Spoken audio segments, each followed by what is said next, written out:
Hi, Hillary. How you doing? Okay, so I've got you queued up here, and I just want to start. I want to make one comment first, right off the get. You have as good of, if not better, understanding of typographic hierarchy than pretty much anyone I've seen in the class. And here's what I'm talking about. You've got a very clear idea of what you want your designer to look at. I mean, what you want your viewer to look at first in terms of typography. One, two, three. And that's good.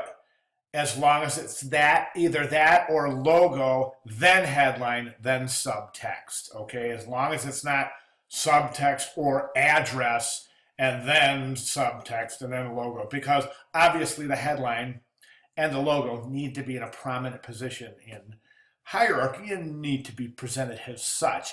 Very nice job doing that. Very nice job doing that here. Okay, so typographically, I think you're doing some interesting things. I want to talk about type in a second. No, I'll talk about type right now. You don't really have much. There's no layout here. There's no grid. I want you to look in, just to help you as a designer, I want you to look over in the announcements area where I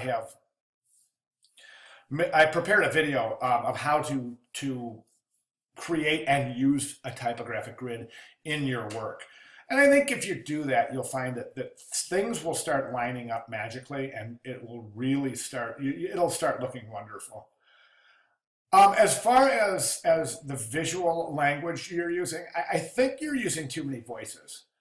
And by that, I mean you're asking the viewer to look at too many different things. Now, okay, for example, you've got the typography, which I just spoke about. Now let's move to imagery. You've got one image, you've got two images, both of equal size, and both very prominent, so we don't really know which one you want us to look at first, so we end up bouncing back and forth.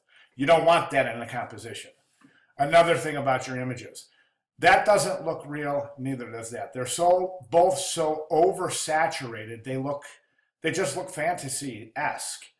Okay, so my suggestion is this color background here just is so stark and so cold.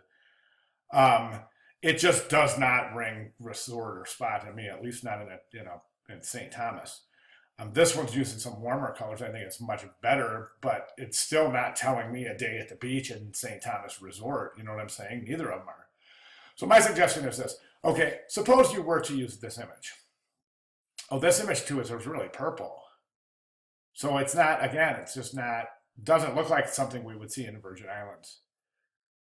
When we see beaches and like tropical, this looks like more like, I don't know, like Northeast or something. Anyway, so suggestions for improvement is this. Okay. Well, first things first, watch that video over in the announcements area, and you'll get an idea of how to use the grid and how that works. And let me know what you think about that. I think you're going to like it. And then the second thing is I want you to